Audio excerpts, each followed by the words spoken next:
Mic. Camera. Action. Right, where's my tactical team? En route. I want Mason and the girl taken in alive. They are not to open fire. Cars out front. How far out is your team? They're still en route, sir. Where the fuck are you? 30 seconds out, sir. The girl is his Achilles heel. Use that to your advantage. Copy that, sir.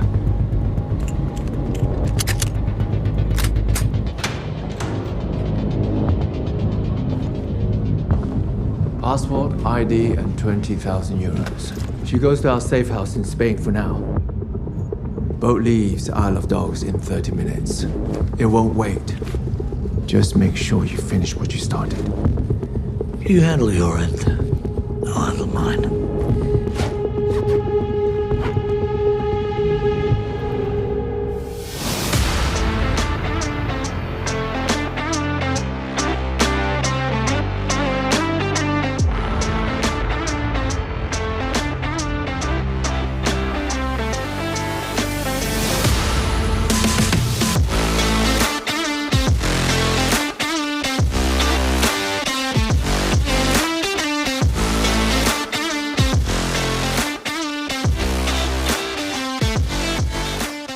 Welcome back to Filmography, the show dedicated to watching every credited film from an actor's complete back catalogue from past debut through to present day in chronological order. Each episode, I'm joined by an esteemed guest to watch and discuss the next entry from the Focus Filmography and consider how it ranks amidst their career and whether we can trace any typecasting trends or topic traits or theatrical tics. For this special bonus episode, I'm joined by rogue agent Maff to discuss the 48th big screen appearance of the Stath in a role he was born to play, Shelter. We watch, you listen, and hopefully watch along too. Evening, sir. Thank you for jumping on to talk about this. You're one of my close friends that I do podcasts with that I know is always out at the cinema seeing things like as they come out. So you were one of the first port of calls for this, really. Oh, right. Oh, one guy. Yes, it's... I had to remind myself, to be honest, in the intro. I was like, no. I was going to say, I wasn't sure if you were going to... Statham doesn't really have it. It's just, hey, I'm just Statham. You just do a gruff voice, don't you? I kept seeing it. It's outside at buses. I saw the trailer several times. I thought, Jason Statham doing his Jason Statham film. Yeah, I'm in for that. So I was there Friday night watching it, and, you know, we're here now to talk about it. And that, but it's not groundbreaking. I never expected it to be. I didn't expect to go into this and think, oh, this is going to be, you know, something completely new, completely different. And that, but, you know, it's one of them enjoyable. What you know what you're going to get from the film, and that. So, I mean, as I say, this is a bit of a switch from what you've been doing over the last few weeks. Yeah. But I think it's nice that you're kind of able to, when, you know, he's done it a couple of times with Beekeeper and what was the other one that was in a Working Man? A Working Man, yes. Yeah. You kind of drop them in between, and then it freshens it up a little bit. It does. And, you know, Stath was my first love, obviously, which is why I covered all his movies to begin with. And I remember seeing the trailer for this. We went to see Avatar just before Christmas, me and Em, and the trailer came for this. And it's just something about, as you said, it was familiar, but in a nice way. It was like a warmth came out of the screen and spread over me. It was like being at home with a cozy blanket in front of the fire, and it felt like, oh yeah, there's home. There it is. Like if there's a heaven, it's me watching Jason Statham movies on a loop. I think that's where I'll be, and I'll be very happy. I bet Em looked across and thought, oh, right, we're going to lose him for a night now. Yeah. Oh, you can see that I'm by herself is what she thought. But yeah, I mean, I think you hear it all the time that Jason Statham doing this film, and some people criticise and complain about it, but that's why we watch these films, and that because, you know, I mean, we both just briefly mentioned that Wrecking Crew's been out for a few weeks now. You just watched it last night, and is it a great film? No, it's not brilliant, but it harks back to that, you know, Arnold Schwarzenegger kind of action film that, you know, I know myself and you grew up loving them things. Yeah. And I feel that this is what we get from Statham. You know, I mean, I watched an interview with him earlier, and it was like saying that, talking with the director, Rick Roman, is it Wagner? War, I think. War, I think, as they say. War. Yeah. I'm sorry, I've got a steak on my head. And that, he was saying he spoke to him within 2 weeks they had a film. And it's, I mean, you can kind of see why, because of what's in the film, but it leans into the things that he's good at. Oh, yeah. And he sells movies, and that. Yeah. It may never be a blockbuster, you know, like in the top 10 at the end of the year, but it's going to make money. It's not expensive to kind of put together, really. You know, I don't think the budget will probably, you know, astronomical. 50 million for this. 50 mil. So, which bog standard films, you know, go way above that. So, you know, and I think, again, like you said, there's a bit of a warmth to it, thinking, right, I know when I sit down this, I know what I'm going to get from this. Yeah. I'm not going to be able to tell it very well, but next time Tony's on this, I'm going to have to get him to relate. There's a stand-up comedian in America who's got this long-running joke, I think, about the idea of a Jason Statham movie, and his wife comes in and she says something like, you know, which one's this? And he's like, this is the same. And he's like, yeah, that's the point. Like, because I want to watch this because it makes me feel happy.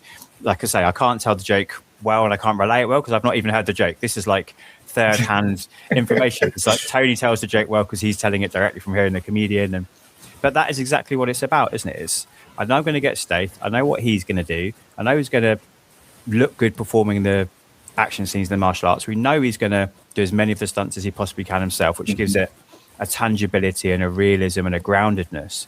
And we know by the end, we're going to get to a point where Stath saves the day, wins the day, and we're going to kind of hope, will we get to see this character again? And that's exactly what we get here. I mean, I think this is the first time I've done a film that's out in the cinema for either of the people I've covered so far.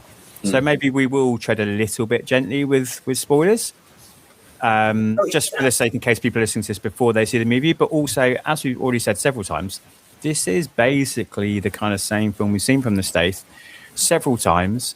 We'll be touching upon other movies that influence that, I'm sure, as we talk. But none of this is meant derogatory. All of this is meant in terms of, like, you and I went to cinema, we went to see Shelter, we knew what we were going to get from it, and I don't know, you know, I won't put words for the end of the sentence in your mouth, but I came out of it thinking, like, yeah, glad I saw that. It's exactly what I wanted it to be. I can't wait to talk to you about it. 100%. Yeah, I came out and I was like pumping and thinking, yeah, that they gave me what I wanted. Yeah, you know, it's a cheap popcorn flick, and that, and obviously we're not going to try not to spoil it too much, but to be fair, there isn't like you say, once you've seen one of the films, you've seen them all. But yeah, that's not a bad thing. You know what's going to happen, and that, you know, I think the start of it is completely different. I think it takes a while to build into it, and there's certain things in the film that I think they kind of lean into more. Again, I think he's so much better when he's got a young protagonist with him. When he has to have that kind of fatherly role where he's nurturing and looking after them. I always feel that he's better in his films when he has that, and I think there's a very much a point in the film where he does kill people. He does kind of take them out. But he's careful how when he's around her, he tries to keep the violence to a minimum that he can.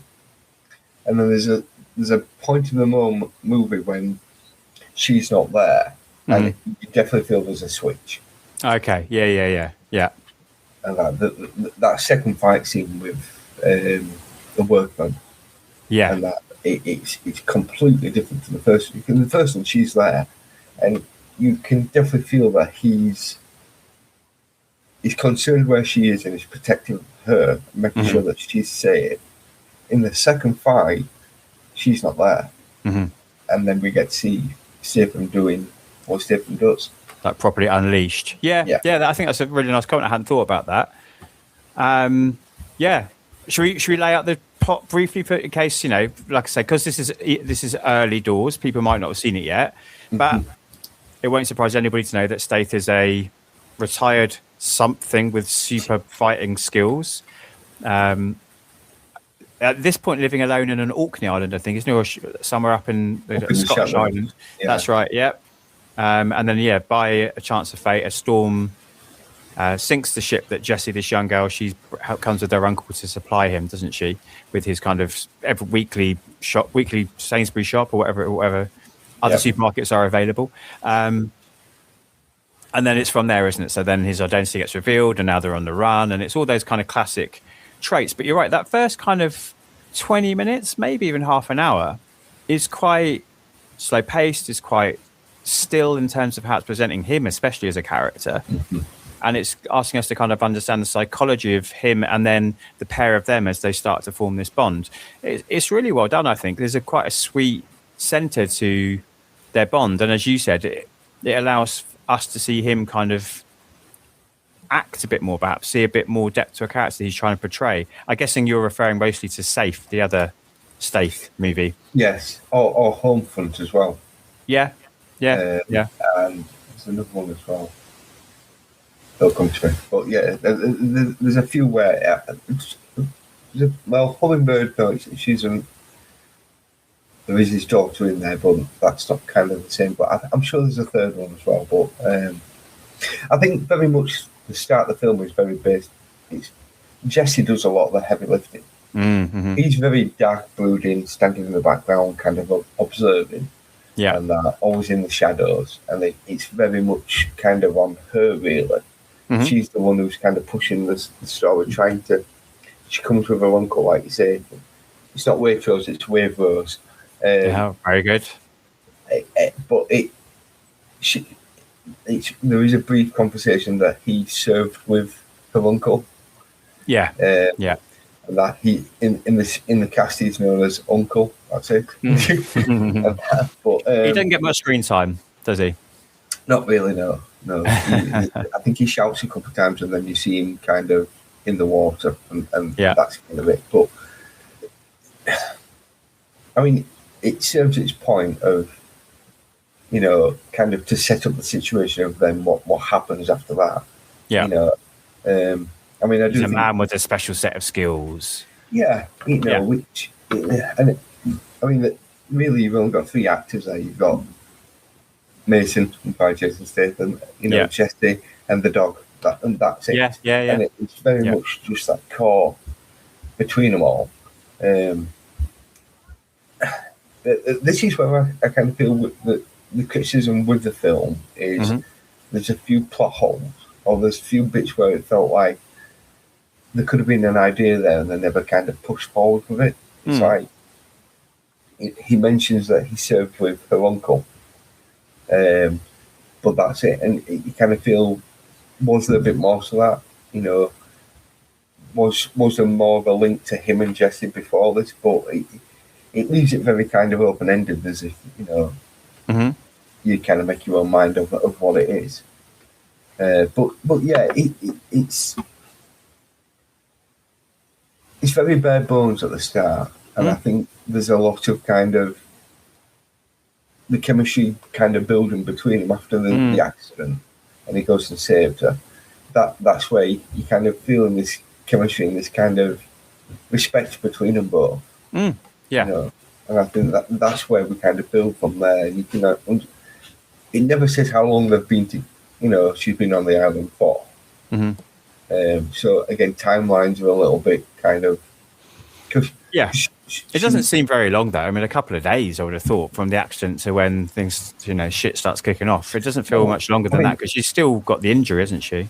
Yeah. I mean, I was thinking, because he's just had a delivery. So they stay every week, don't they? Yeah, I'm assuming within the week he would have had to be going back to land anyway. And that, but as I say, that causes the chain reaction of everything else from going back onto land. But yeah, I think that them intimate moments between them both have kind of kind of working out who each other are. Mm, You know, yeah.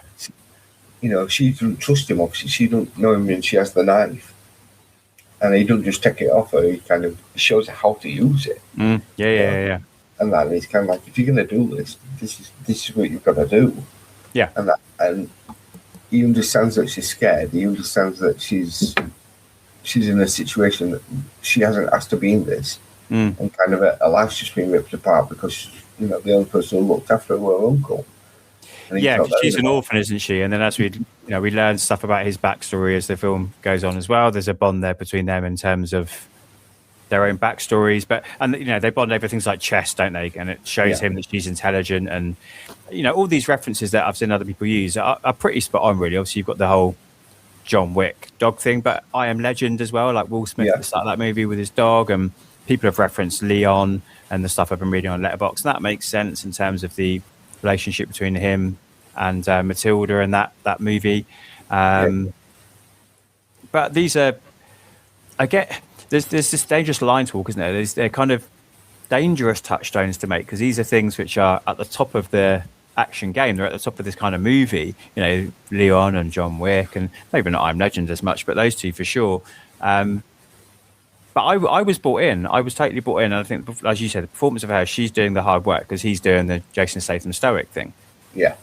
I believed in that short space of time that there was a melting of his facade a little bit. And we get a particular line later on when he says when they're talking about like, she says to him, I want to save you. And he's like, you saved me already. Like, I think I buy that they've been on this journey together in this short space of time, and that he knows that he can't just say, I saved him, and now he has to rejoin it because he's got something worth fighting for, and that's her. I buy into that. What about you? Yeah, I think we do see later on the reason why he's outcasted himself is because he was kind of put with a decision to make, and they were like, it wasn't the right decision, so I made a different one, and that's put me in this situation. Yeah, and I think it's very much a case of she didn't ask for any of this. Oh yeah. So the only right thing to do, he's very much the kind of guy who does the right thing. I mean, the way he does it, maybe not always the right thing. Yeah, he is a classic kind of one-man army, Stath moral code. Which he does have, which I mean, like with the police, he takes them out. He just kneecaps them rather than put it to the head, He assesses who he's going to take out and how to take them out. Yeah, uses tasers and stuff rather than bullets. Yeah. And that. But then when the bad guys, or the bad guys as he believes, then it's like, well, you're free game kind of thing. Yeah, no messing around. Yeah.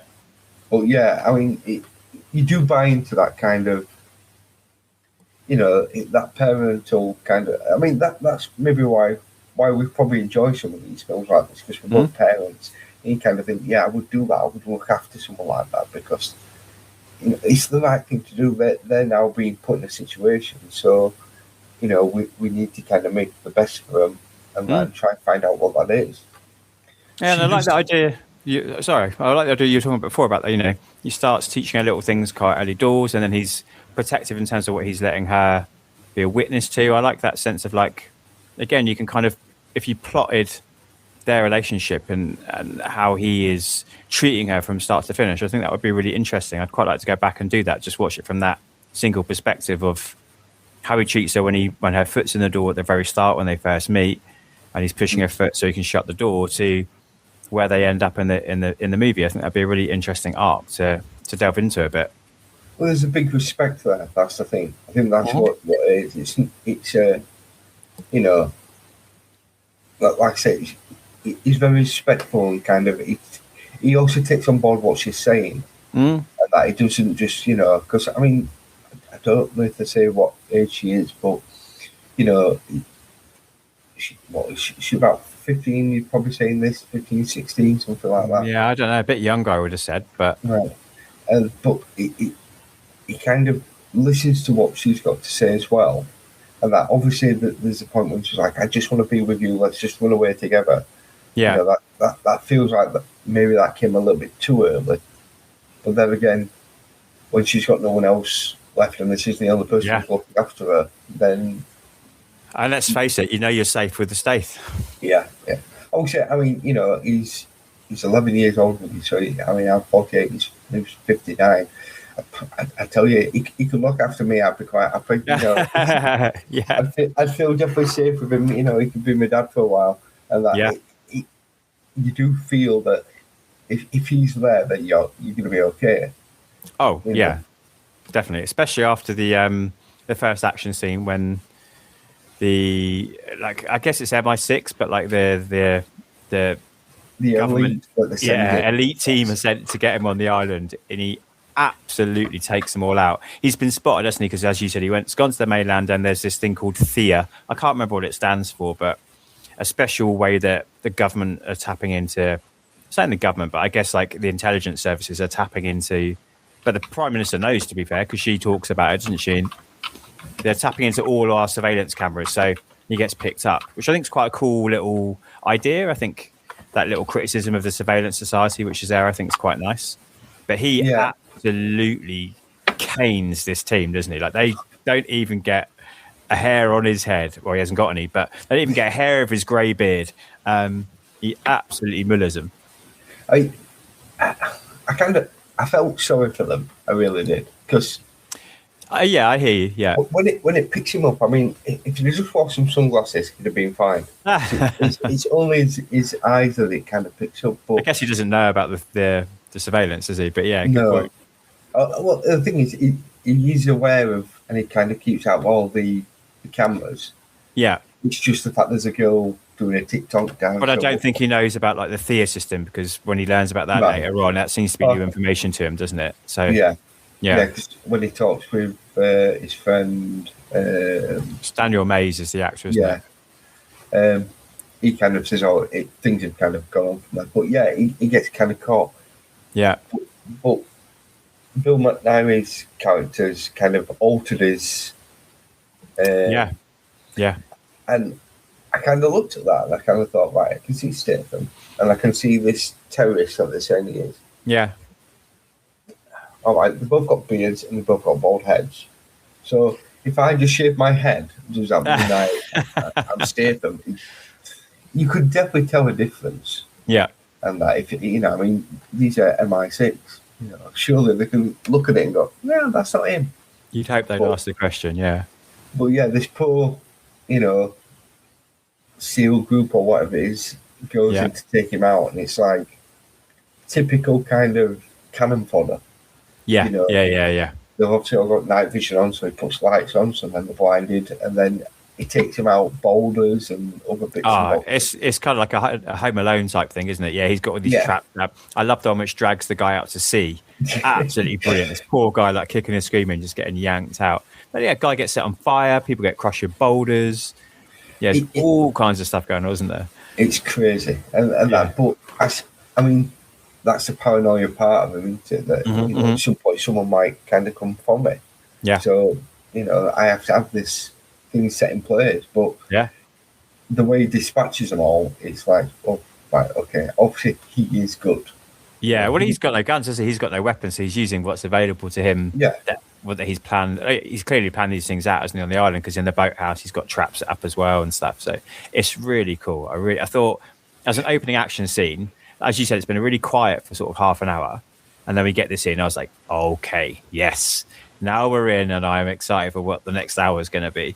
Exactly. Yeah, it is. It kind of feels like it's plodding away, and it's been fine. But then you get this scene, and it's like, okay, that's it. That's what we're here for. And it shows how good he is. All right, I mean, he just gets stabbed, and that someone gets a bit of a lucky stab him. So we do get to see a bit of his body at one point.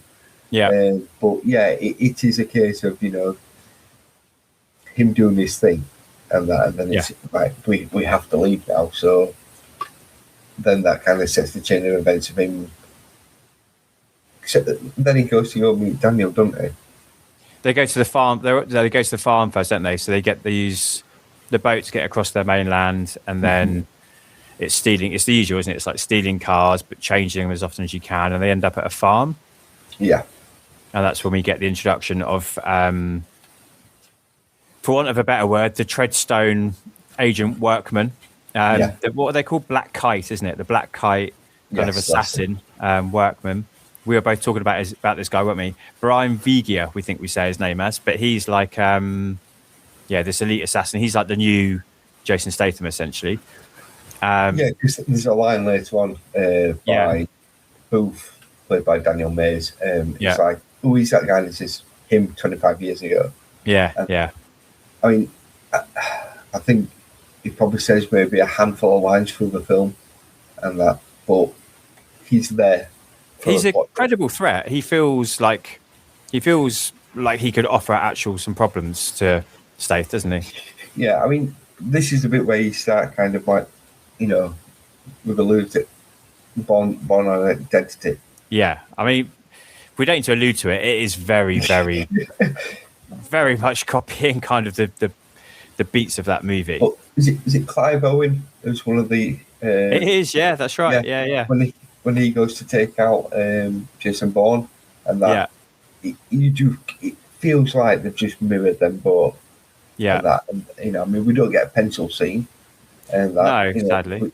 But it's he shoots him with the nail gun and things like that. So yeah, that's awesome, isn't it? Yeah, it's a case of finding things around him that he can kind of, he doesn't. Like I say, he doesn't have a lot of an arsenal of weapons. He has to kind of look what's there, which is more scary, the fact that he can just pick up something simple and just take all these people out. Yeah. But I mean, it's in the farmhouse with the police, when he takes them out and she's like, the police aren't the issue, he says. It's what else is there. Yeah. And like we said, with the police, he takes them out by pepper spraying, tasering, punching to the face. He doesn't go to kill any of them. Yeah. But, so he's aware of the fact that, these are innocents, again, being brought into this, that, they haven't asked for any of this, so let's go a bit easy on them. Yeah.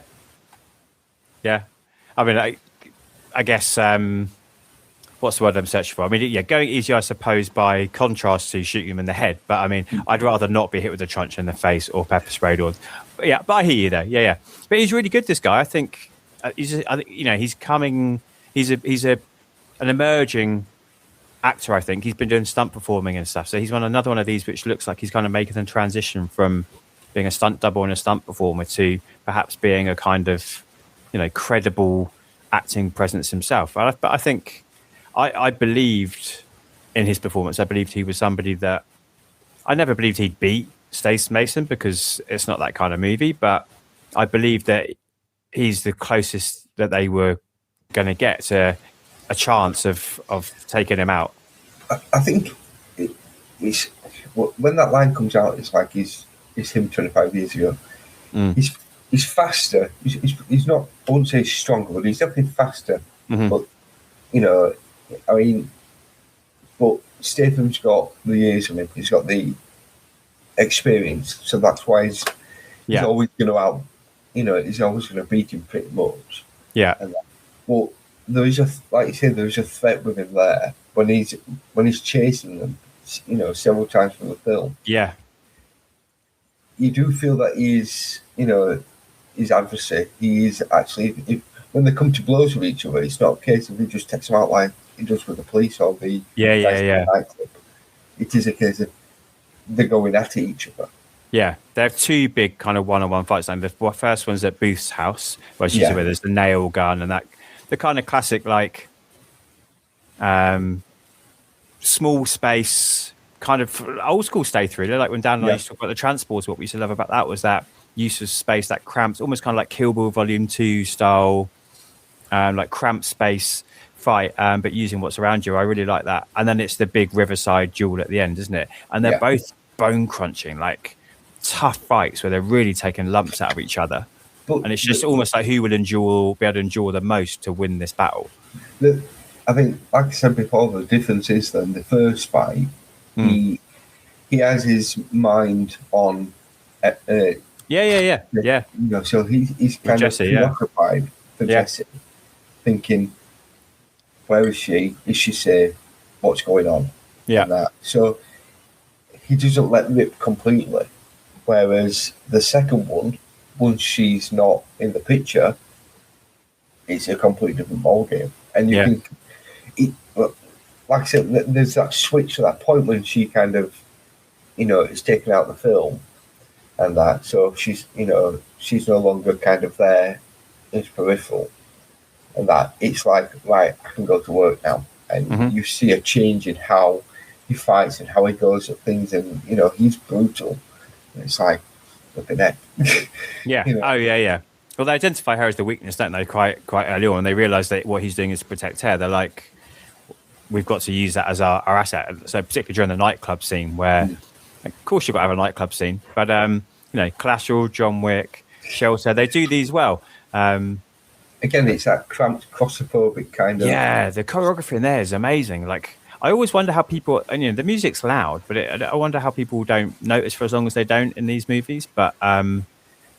it's probably because... How often do you notice? I mean, I haven't been to a nightclub in years, but... No, decades, I'd say for me. But you don't pay attention. Sometimes a fight could have broken out, and it's not until it kind of gets within your vicinity that, something's happening there.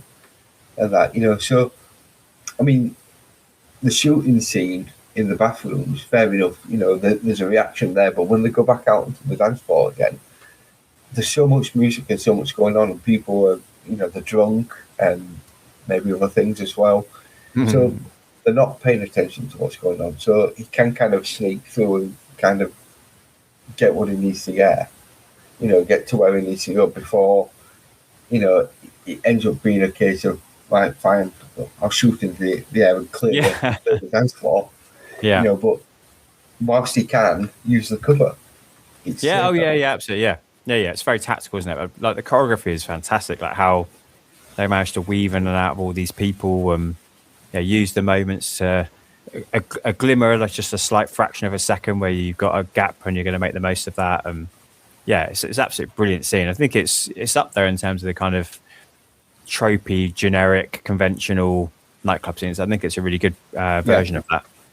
Yeah, I think it's well, and like you said, the choreography of it, because the thing is, you've got the stunt people kind of doing their bit, but you've got lots of people around them as well. Yeah. So, all these extras, Obviously, the extras aren't stunt people, but they've got to be aware of what's happening. So it's really well kind of shot and well, it doesn't feel clunky. It feels, like I said, I'm sure you've been in a place where someone's kicked off, and the kind of the reactions and the, there's a bit of, authenticity to it that it feels quite, maybe not real that guns are getting shot around. But it just feels that you probably wouldn't notice things that are going on until it kind of was right on top of you. Yeah, it's like a proper. It's almost like a dance number in a musical or something, isn't it? The way that they have to choreograph this thing. But I think it's something that Rick Roman Wall, the director, he really favours this kind of authenticity and this groundedness. I don't think there's anything that's too outlandish in this. It's all quite believable, really. I mean, I know the amount of damage our main characters take, fine, but we expect that in an action movie. Other than that, do you mean like car chases, the cars are broken by the end? And fight scenes, people get hit a few times, they're knocked out or they're injured and they can't get back up. Or he does ground it in a kind of sense of this could be happening out there in the world right now. I feel he does a good job of that as well in this movie. I love The Beekeeper, don't get me wrong, but that's a comic book, that's a cartoon, right?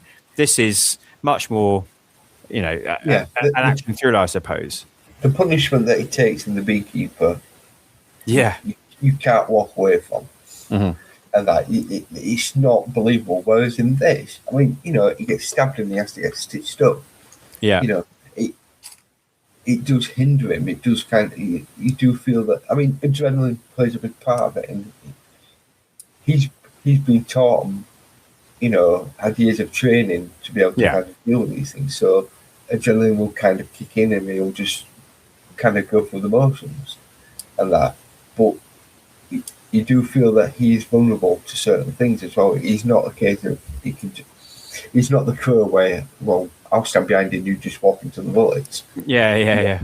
He can't do that. So, he's dodging and weaving and ducking and diving, and and like I say, it's more believable. Obviously, how believable it is that MI6 would do something like this. I mean, surely the government won't kind of spy on us and things like that. Oh, surely not. No.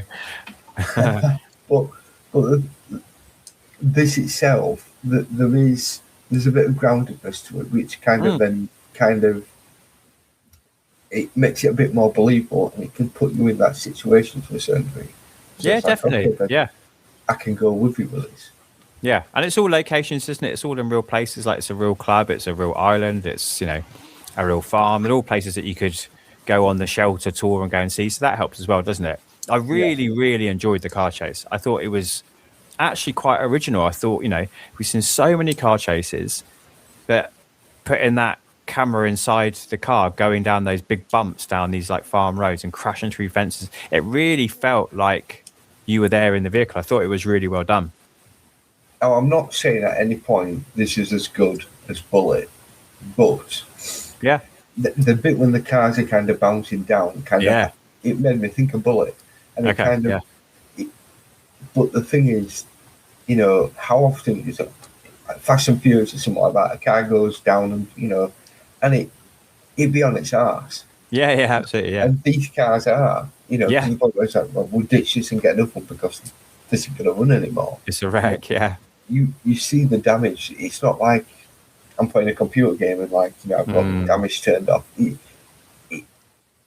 again, that gives it a bit more kind of realism to it. The fact that, okay, you can, if you'd have been a police guy and kind of just carried on in the police car for the rest of the movie because, it doesn't take damage, it would lose that. And I don't think it'd work. Whereas this, it kind of, as I say, you do see these cars crashing into each other and getting smashed up, and it's like, speed can only do so much. It gets to a point where it's like, right, I can't go super fast because we're on country roads. That what we're driving on, they do end up tipping it anyway, and that. But it is Workman tips his, doesn't he? Yeah, he gets spun around and gets flipped. Yeah. And that, but again, it's not a case of it flipped over 5 times, landed back on the wheels and drove off again. Yeah. It's better the fact that, it's knackered to walk away and move into something else. Yeah. But yeah, I mean, I think the MI6 thing, kind of that side, there's Bill Nye and what's it called now? So he's like the shadowy overseer, isn't he? And you've got Naomi Aki. I mean, she's good. She plays like the kind of new. She stepped into his fill the space that he's left, hasn't she? Yeah, I think she's quite good at it. She doesn't do a lot in it.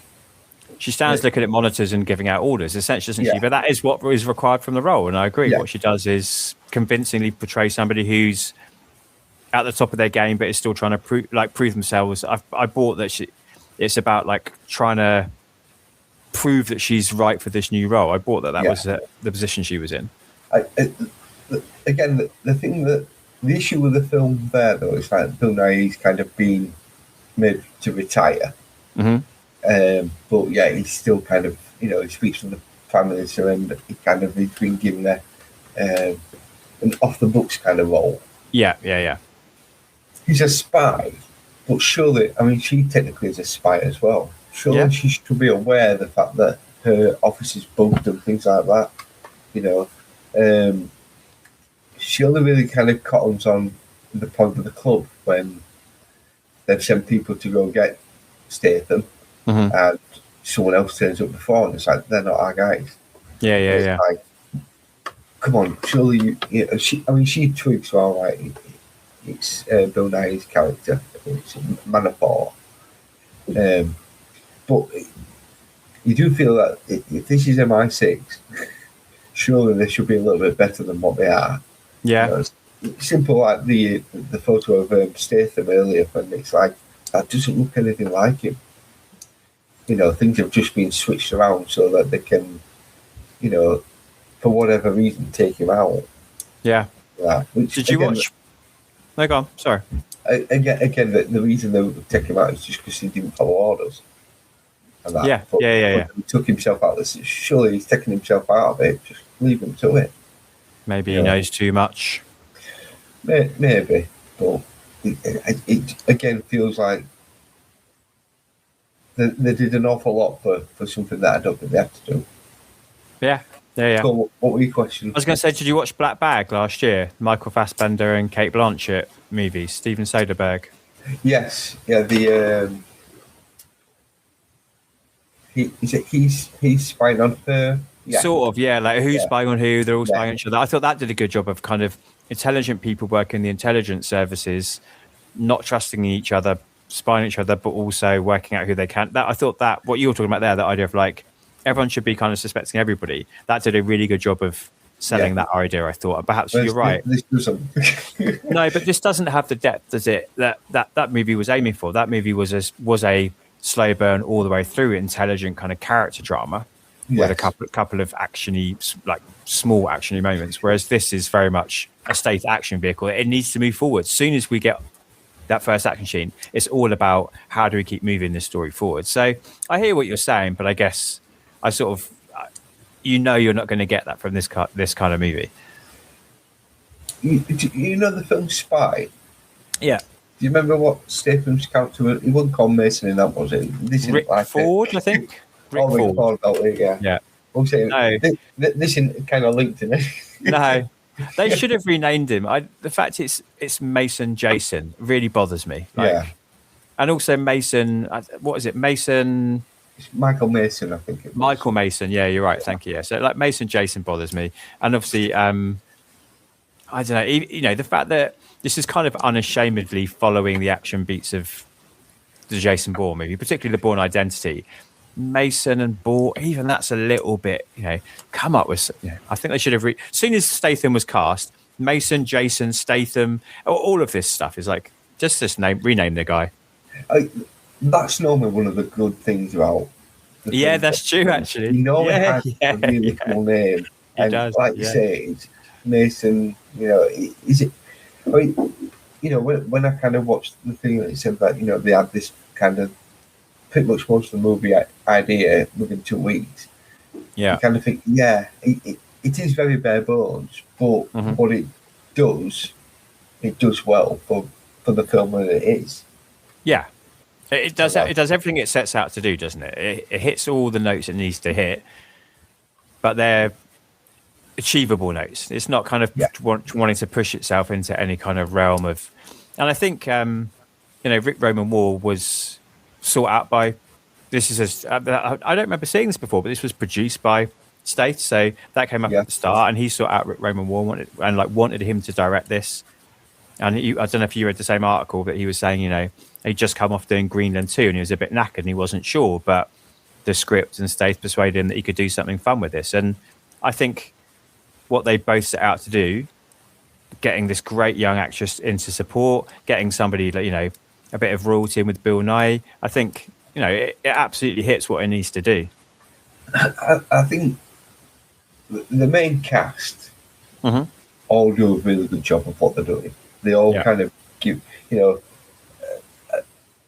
Nye, I think he's very menacing and kind of, he's that kind of person that you think, oh, yes, I wouldn't trust him because he's going to kind of screw you over, and I think everyone's kind of put into the role and deliver a decent job of what the film is. I think if Statham is going into more kind of producing these films, we are going to see possibly. I mean, I think one of his best is what was the one where he worked for the his son got killed at the start, and Wrath of Man. Wrath of Man. I think. That's I agree. Excellent movie. Yeah. His best film might be Lock, Stock. For that, it's certainly up there. Yeah. But I think Wrath of Man kind of that, where we kind of, from where he was at Boxed Up to there, I think that's one of his better films. And I think if he does things more like that, but I feel that if he's going to produce him more, we're going to get more of these, which I'm there for.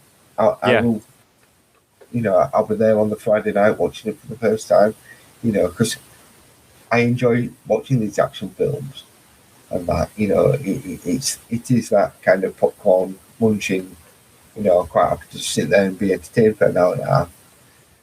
I don't need something deep and something meaningful. I just want to see Jason Statham kicking a load of guys' asses. Yeah. And it's interesting, those two you mentioned, because they're both Guy Ritchie, obviously. He came back to Guy Ritchie for Atman, and they've got a new one coming out, haven't they? Viva la Madness. So he's getting back with, and that's kind of a semi-sequel to Layer Cake, I believe. So, they are getting back together. I hear you. It's interesting, isn't it? Like, he knows who he is, and he's happy to accept that, and he's happy to keep making these movies. And I've said it loads of times across the podcast of covering the Stath movies, but I love that about him, that he has no pretension about himself. I think that's brilliant. So many of these actors are pretentious and get above their station. He's like, fuck that. Like, this is who I am, and I like doing these, and my audience like watching them. So I think that's great. But there will come a time, as you said, he's nearly 60 now. I think you could pull off that kind of more grizzled, seasoned, weathered. You can tell he used to be the hard man, but he's not anymore. So I would be interested to see if he does move into that, kind of a Clint Eastwood role. Is he going to move into that kind of? He's the advisor for the new young protege. Who would that be? I'd quite like to see that kind of transition from him in the next decade or so as well. I'd love to see something like him and Scott Adkins. Oh yeah, hey. Because they've done a film together. They were both in the Expendables too. So I mean, they've not done anything major with it, but I think them two would work really well together. But I think that is he kind of being a bit like a Liam Neeson? Liam Neeson, with Taken and all the rest of the films that he kind of followed along like. Or even if they were to, I mean, I know they've already kind of done this once before, but redo Death Wish and have him as the old guy kind of, maybe the Charles Bronson character, which ironically he probably was, younger maybe even in the first one than Stath is now. Didn't look it. No, that's difference between the 70s and now. Absolutely, we look after ourselves a bit better now, don't we? Well, I mean, you can definitely see him doing a role like that, kind of taking more of a bit of a backseat, or even one of the things like him and like The Rock and what they have things in the contract of I can't get beaten. Yeah. He doesn't mind kind of losing fights to a certain. I mean, he doesn't really lose fights as such, but if he were to take a beating, I think he'd be fine. And if maybe we kind of see that in future films, it's like I think he was on a podcast where he was like, they were saying the next film should be called The Librarian. Right. Okay. I don't know if you've seen that one, but it's like, because his voice is perfect for it. They were saying, they're like, you better be quiet. But if he was to maybe kind of take a bit of a more, like you say, kind of the role where he's teaching people, and maybe have a point where he has to kind of go in there and show him who he is. Is it Hacksaw? Not Hacksaw Ridge. Habit Ridge with Clint Eastwood. Hacksaw Ridge is the Andrew Garfield war movie, isn't it? There's a Clint Eastwood film where he's training a load of new recruits. Heartbeat Ridge. That sounds right. Yeah. And they all think they're all the big. They get the big guy to come in and he just kind of knocks him out dead easy. He could be definitely that kind of person that kind of shows them what they need to do. Yeah. And that, but I'm sure that will come at some point. He's probably got another couple more years of kicking ass. Yeah. And when you say his next movie is Beekeeper 2, isn't it? Yeah. And that's the. I don't know. Maybe he's got before that should get released. I don't know when the Guy Ritchie one will.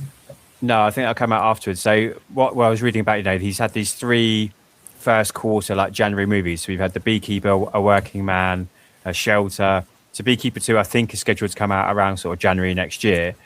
And that's Timo Tjahjanto. I'm not saying his name right at all. He's an Indonesian filmmaker. He has got an amazing CV. So again, I think Stath must be producing that, and he saw him out, because that is going to be an absolutely... I mean, if they go for the Beekeeper level comic bookness with what I've seen from this director before, that could be something really special indeed. But yeah, it'll be interesting to see how he keeps developing, and we'll keep coming back and watching him, because we will, and we'll keep talking about him, because we will. We'll still be doing this when we're long and grey in the teeth and with no hair, and absolutely. Getting that. There's another one, actually, before I was just looking. He's got one called Munity. Oh, okay, right, yeah. It's Cole Reed. That's a bit more of a Stath name. That's better. Yeah.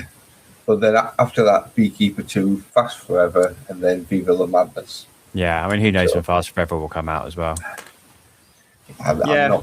They're not my kind. I enjoyed Hobbs and Shaw. Yeah. Well, very much in the vein of we were talking about Wrecking Crew, right? Hobbs and Shaw, Wrecking Crew, Tango and Cash. Yeah. Yeah. But but the Fast and Furious films, they don't do it for me. I'm not a big fan of them. No, totally fair. But yeah, as I say, it's a good film.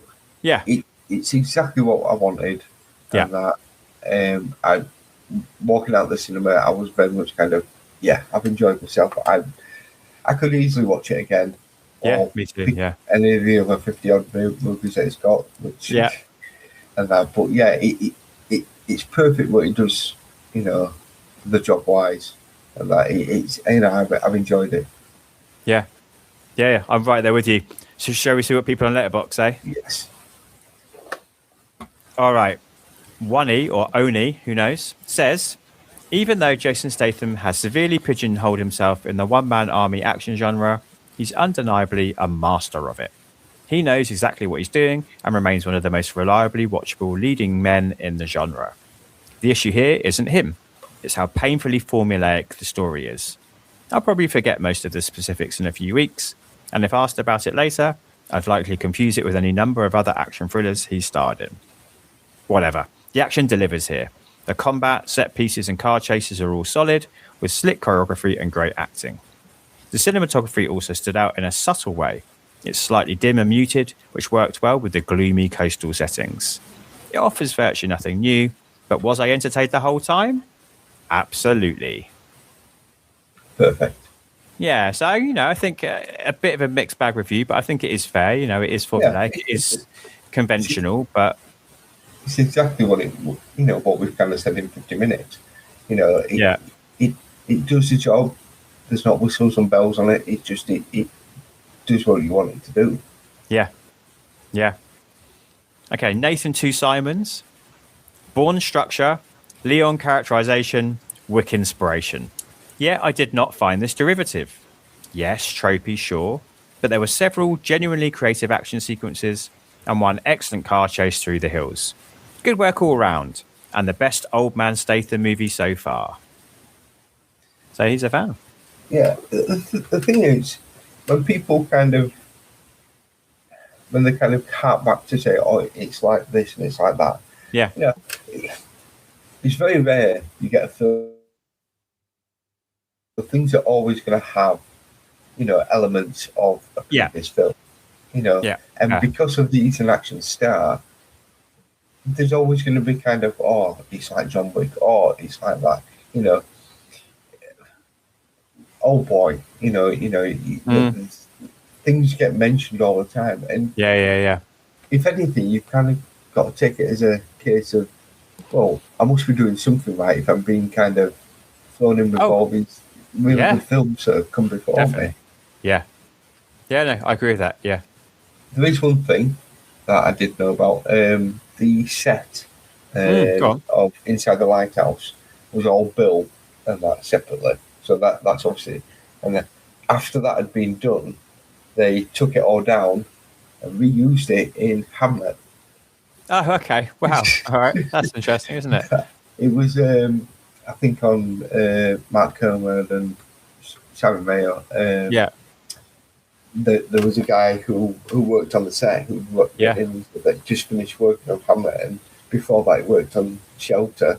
And they basically took over, because the idea nowadays is when they're doing props like this and building sets, to try and make it as more recyclable as possible, so they can take it down and reuse it all again. So, yeah, you might watch this and think, when you do watch Hamlet, go, I recognise that. Yeah, yeah.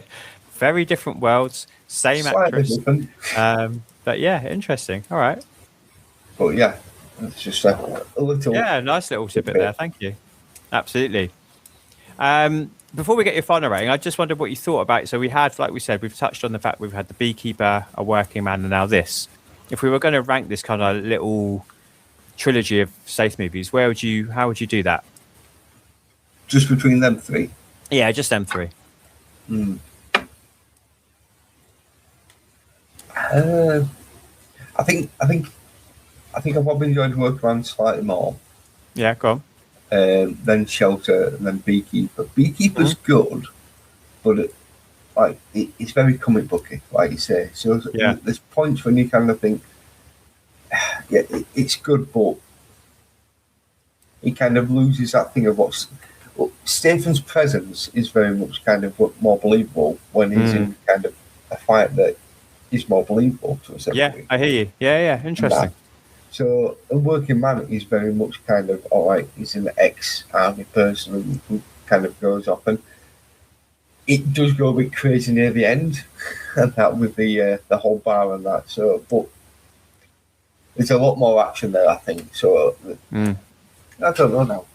Story-wise, Shelter's probably got a bit more story to it. I think what lets it down is the MI6 stuff. Right, yeah, okay. I feel that every time that came onto the screen, it kind of took me away from what I wanted to watch. Yeah, you kind of want to get back to the main crux of the story. Interesting. Yeah. How about yourself? That's why I asked the question, because I don't know where I think I felt personally a bit disappointed by Working Man, but only because I'd read the source novel and I absolutely loved it. And when I read it, I totally envisioned the Stath in the character. It's almost like the author wrote it with the Stath in mind. He may well have done, for all I know. So I felt a little bit like, and I remember Tony and I talking about it. I felt like the change in title for me, really, it was called Levon's Trade originally, and his name's Levon Cade in the books, but also that idea of like what that kind of double meaning, double entendre of Levon's Trade. I always loved. I love titles where it's like, because at the start he's working as a tradesman, he's working on a building site, like, but really his real, I love that kind of idea of like the title you think means one thing but it means something else. I like it when books and films play with that.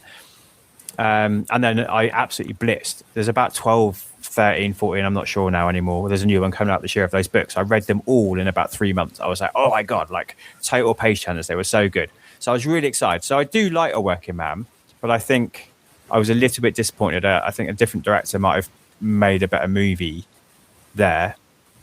The thing is, if you've got the source material, you're always going to kind of go back to that and say, it's like Reacher. I like but then I like Alan Richardson. He's really good as Reacher. I've not seen any of that. He's more believable there as opposed to Tom Cruise. And that Tom Cruise just doesn't feel like he would be Jack Reacher. And that, but that's the thing when my dad read the books, and I sort of say there were things that I would pick up at times and read them as well. Very much like a lot of anime now things, and my dad would read them and he'd be like, read this and pass it across to me, and it'd take me quite a while to get through it, but I enjoyed them. But yeah, I think when you've got a source material and it's like, well, it's good, but it missed that core to it. I hear you. It felt, reading that book, I could see it in my head. Do you know what I mean? Like, it was one of those books where, like, it felt like very little adaptation needed. I could see that from page to screen with the Stath in it, with the right director, this is going to be an absolute barnstormer. So the changes they made, I'm not sure. I think took away rather than added. I really like the silliness of the Beekeeper. I think I was on board for that. So they're all pretty much the same for me, I think. I think he's in a really interesting point where I hit that point in his career where it felt like he was making samey movies, and I was kind of ready for him to do something different. And then he suddenly did Spy and things like that. Here, I think you can argue he's still doing samey movies, but they're all of a higher quality now than they were during that earlier period in his career. They're all definitely above average, so they all kind of. It's not like they're dropping off and getting worse. They're all kind of hitting that mark. And if anything, normally the score is because some people go into it and they're not a Statham fan, so they're not going to enjoy watching. You know what's on screen for them. It's going to be a case of it's fine, but it doesn't do this. But you're not. I've never understood that review. That kind of like, I don't like Jason Statham movies, so I went and saw Shelter, and I didn't like that either. Well, no, obviously not, you idiot, because you don't like his. Well, if you're going to go into a Statham film, you know what you're getting, and that's what you kind of go for. You know, don't go in there and kind of think, well, you know, I don't like this actor, so I'm going to go watch it and then just slate it because, what's the point in that? Yeah. Don't go watch it. Yeah. And that, it doesn't make sense, you know, whereas, you know, that's going to affect the score. Again, this isn't a 10 out of 10. Mm-hmm, mm-hmm. It depends how you're going to grade it, because I know you've got your own system, but like, is it a good film? It's fine. Did I enjoy it? Yes. Yeah. The thing, and that's where you've got to kind of be a bit more, when you're raising it, is like, I really enjoyed it. This film was kind of, I felt, made for me because I enjoyed what it is. Mm-hmm, mm-hmm. Is it a great film? No, it's not. It does what it needs to do. It's a bang average film. You know, The Wrecking Crew. Is it a great story? Is it a great film? Not really. It's very much a streaming film. Did I enjoy it? Fucking loved it. Yeah. It gave me something that, you know, I've really, really missed and really enjoyed watching again. You know, it's funny how things come along sometimes like this, and it's like, have you seen Wonder Man? Have you watched that series? No, I haven't, no. Like, well, no spoilers, but when you watch that, the character chemistry between two of the main characters, I didn't realise I needed until I watched it, and it's like, okay, this is why the series is really good, because of them two characters. You know, Shelter, you know, Statham, the reason why I come to watch it and why I think it's good is because he's doing what I know he's good at doing and what I want to watch him do. You know, if it was a case of Statham was going to play Hamlet, I mean, unless we're going to get like a Last Action Hero to be or not to be, you know, maybe that would be quite amusing, but I wouldn't. That's not the reason why we're going to watch it. It's kind of a big serious role.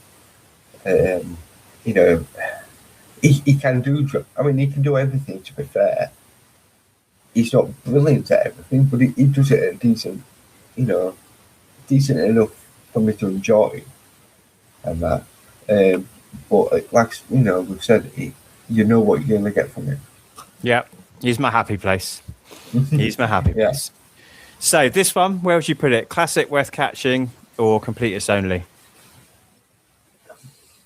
It's worth catching. It's not Rafferman. It's not Lock, Stock. It's not a classic film. And probably in a month's time, when someone says, "Oh, did you enjoy Shelter?" and I was like, "Which one was Shelter?" You know, it'll be a bit muddled with everything else. Yeah, I think the big thing that I would take from it more than anything else is the young girl playing Jessie. Is it Boda Raya Van Snatch? I'll leave that one up to you. Yeah, not quite sure how we can pronounce that, but she is really good. Yeah. And again, she's in Hamlet. Hamnet, sorry. But yeah, I think she really did a fantastic job in this. Statham did what he has to do. I think she's kind of the shining light, to be fair. From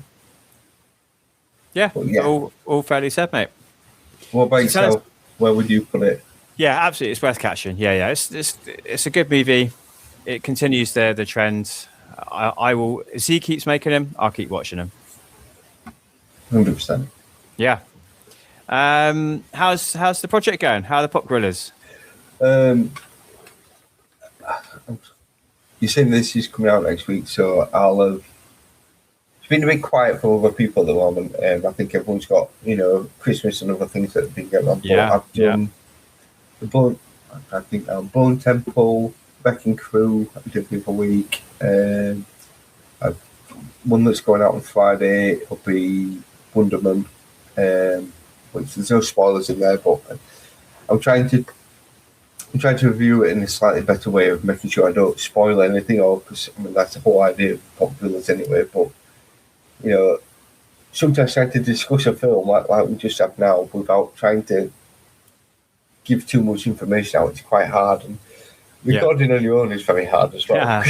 Yeah, it's much nicer to do it with a mate. Yeah. Well, you bounce off someone, and if you forget something, someone else can. There's always someone else there who's kind of giving their input as well. Yeah. So it makes the conversation a lot easier. But yeah, it's fun. It's it was a bit harder than what I expected it to be. As I say, that kind of talking on my own. But I'm enjoying it, and that's good. If anyone listens to it, that's a bonus. Yeah, well, I mean, it's obviously let people know because it's been reborn with yourself and a couple of other people. Where can people find the Pop Gorillas now? It's the Pop Gorillas in I think on Spotify or most of the places where you can get it. So if give us a listen to. It's normally about 3 to 5 minutes. So it's a very short podcast anyway. It just gives us a little bit of a feel of what we think of whatever it is, like a film. I know some people have got an idea of doing a game review and things like that. So, there's no actual set day or anything that we release them. So it's always been a bit kind of 1 week you might get one week you might get two, or you might get none at all. So it's kind of a spur of the moment thing, I think. Yeah, that's the fun of it. It just lands in your inbox and you get to listen. Yeah. Brilliant, mate. Well, long may the Gorillas keep popping. And thanks a lot for coming on this, and we'll get you back next time we've got something fun to discuss. No problem. Thank you very much.